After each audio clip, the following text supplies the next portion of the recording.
ধুর বাবা, এই গরমে আর হাজার একটা রকমের পদ রান্না করতে ভালো লাগে না। তাই আজকে ভেবেছি এক পদে এক থালা ভাত শেষ হবার মতো একটা চটপটে রেসিপি ফটাফট বানিয়ে ফেলবো, তাও আবার কুমড়ো দিয়ে। তো চলো বানিয়ে ফেলি টক ঝাল মিষ্টি কুমড়োর ভর্তা। এই রেসিপিটা বানাতে খুব একটা বেশি উপকরণ লাগবে না। প্রথমে একটা ফ্রাই প্যান নিতে হবে, তাতে 2 থেকে 3 চামচ মতো সর্ষের তেল দিয়ে তেলটা হালকা গরম হলে ওর মধ্যে 1/2 টিস্পুন গোটা জিরে দিয়েছি।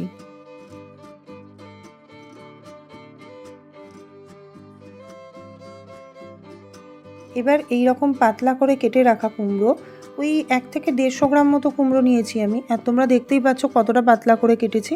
এবার এই কুমড়োগুলোকে ঢিমে আঁচে হালকা করে সেঁকে নিতে হবে, যাতে কুমড়োটা মাখতে পারা যায় এরকম।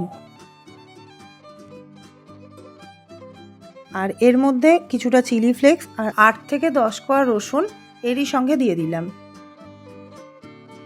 এবার ফ্রাই প্যানটায় ঢাকা দিয়ে একটু ওয়েট করব যাতে রসুনটা আর কুমড়োটা ভালো মতো নরম হয়ে যায়।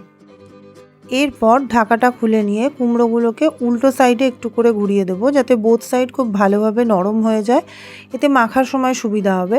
আর উপর থেকে হালকা একটু লবণ ছড়িয়ে দিলাম, যাতে ওটা ভালো মতো তাড়াতাড়ি সিদ্ধ হয়ে যায় এই জন্য।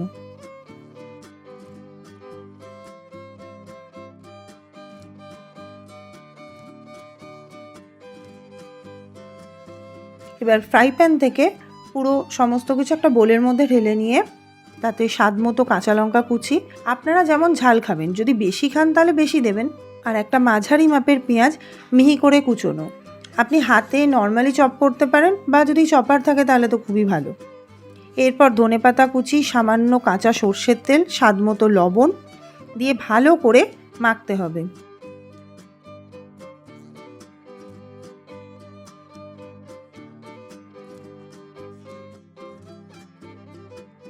তার মধ্যে একটু লেবুর রসও দিয়ে দেব, আমি অর্ধেকটা লেবু দিয়েছি।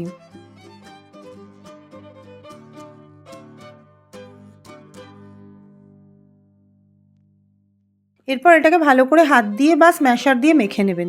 আমি প্রথমে হাত দিয়ে মাখছিলাম, তারপরে মনে হলো স্ম্যাশার দিয়ে মাখলে একটু বেশি ভালো হবে, তো আমি তাই মেখেছি। এবার গরম গরম ভাতের সাথে এই ভর্তাটা এভাবে পরিবেশন করুন। দেখুন, আপনি তো খাবেনই, সাথে আপনার বাড়ির লোকজনও বারবার এটা করে খাওয়াতে বলবে। আর ভর্তাটা যদি আপনাদের ভালো লেগে থাকে তাহলে এটা অবশ্যই লাইক করুন, চ্যানেলটাকে সাবস্ক্রাইব করুন, আর আপনাদের বন্ধুদের সাথে রেসিপিটা শেয়ার করুন। দেখা হবে পরের ভিডিওতে, সেখানে আরও কিছু নতুন নতুন রেসিপি নিয়ে আমি আসবো।